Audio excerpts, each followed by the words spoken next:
전 국민을 공분케 한 입시 비리로 1, 2심 모두 징역형을 선고받고 이젠 대법원 선고만을 앞둔 조국 전 장관이 대학 입시에서의 기회균 등을 설파하고 나섰습니다.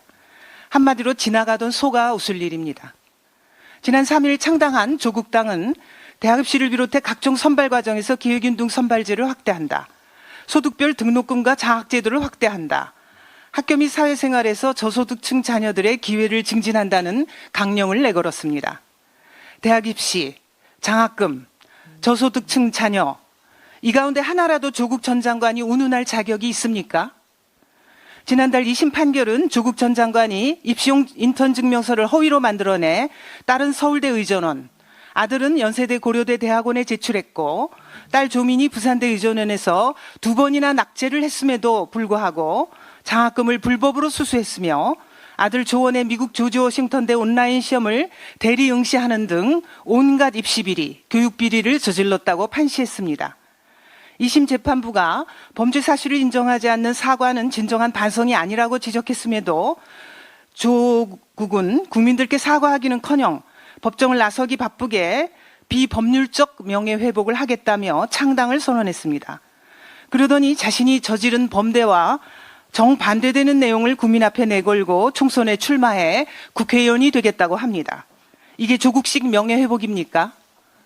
조국 당의 강령을 본 국민들은 대입 범죄자 입에서 대입 기회균등이란 말이 나오는 게 말이 되냐? 기회균등이 아니라 기회 뺏기 아니냐? 조두순이 아이들 길거리 안전 주장하는 것과 뭐가 다르냐라며 분노하고 계십니다. 사실 조국 전 장관이 대한민국 교육을 입에 올린다는 것 자체가 말이 안 됩니다. 2019년 조국 전 장관의 법무부 장관 청문회를 앞두고 밝혀진 웅동학원 비리를 기억하십니까? 조국 일가가 대한민국의 미래 인재를 육성하는 학원 재단을 부정 채용, 위장 소송, 세금 체납 등 온갖 방법을 동원해 사적으로 유용한 사실이 드러나자 조국 전 장관은 일가 친척이 모두 재단에서 물러나고 웅동학원을 사회에 환원하겠다고 공언했습니다. 하지만 사회 환원은커녕 당시 이사장이던 모친은 총 4차례나 연임하여 2027년까지 장장 17년 동안이나 이사장직을 유지하게 됐습니다. 당시 이사직에 있던 부인 정경심 씨는 대법원에서 징역형이 확정되어 감옥에 가고 나서야 비로소 이사직에서 물러났습니다. 지금까지 변제하지 않은 웅동학원 관련 나라빚도 130억 원 가까이 됩니다.